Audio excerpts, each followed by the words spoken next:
Hello buddies, तो कैसे हैं आप सब। I hope you are doing well. काफ़ी टाइम बाद मैं वीडियो अपलोड कर रही हूँ। आज मैं आपके सामने एक ऐसा क्वेश्चन लेके आई हूँ जो कि टाइम एंड वर्क से रिलेटेड है। ये जो क्वेश्चन है ये मैंने लिया है टेक्स्ट बुक जो मॉक है उसके RRBPO मेंस के मॉक नंबर 10 से 2023 का।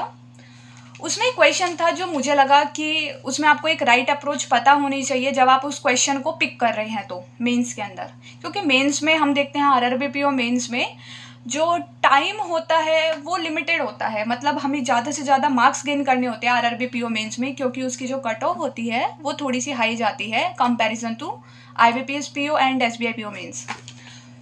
ये जो क्वेश्चन है इससे पहले मैं आपसे एक्सपेक्ट करना चाहूँगी कि आपके जो बेसिक्स है टाइम एंड वर्क के वो अच्छे होने चाहिए।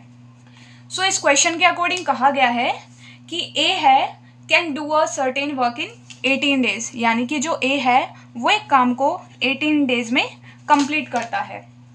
B is 25% less efficient than A, यानी कि जो बी है वो 25% लेस एफिशिएंट है।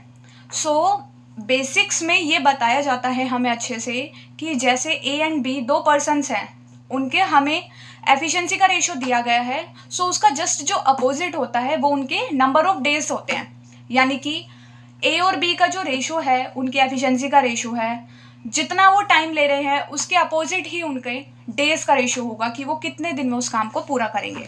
इस क्वेश्चन में बोला गया है B is 25% less efficient than A, यानी कि ए अगर 4 यूनिट है एफिशिएंट तो बी उससे एक कम यानी कि 3 यूनिट एफिशिएंट होगा।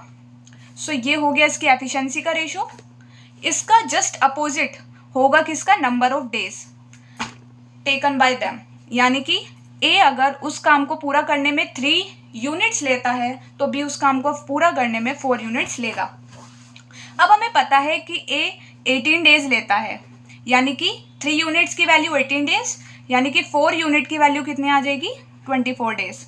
यानी कि हमें पता चल गया यहाँ से कि बी उस काम को पूरा करने में 24 डेज का टाइम लेगा। अब हम यूज़ करेंगे अपना LCM मेथड, जिसमें हमें इसका टोटल वर्क पता चल जाएगा। टोटल वर्क आएगा 72 कैसे आया, जिसमें हमने 18 एंड 24 इन दोनों का क्या लिया था, LCM लिया था। अब हमें इनकी एफिशिएंसी पता है कि ए 18 डेज में काम पूरा करता है, तो टोटल वर्क के लिए वो पर डे कितनी यूनिट काम करेगा, 4 यूनिट्स।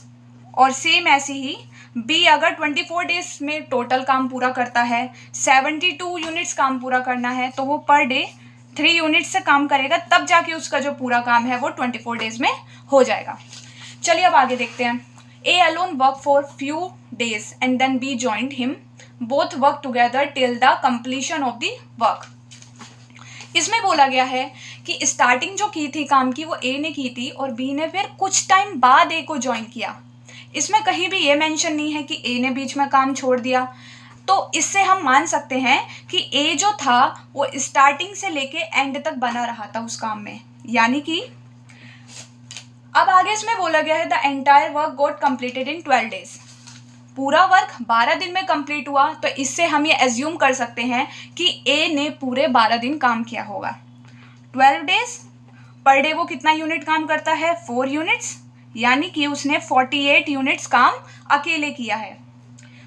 टोटल वर्क कितना है 72, यानी कि जो रिमेनिंग है 24 यूनिट्स काम वो किसने किया होगा, बी ने किया होगा।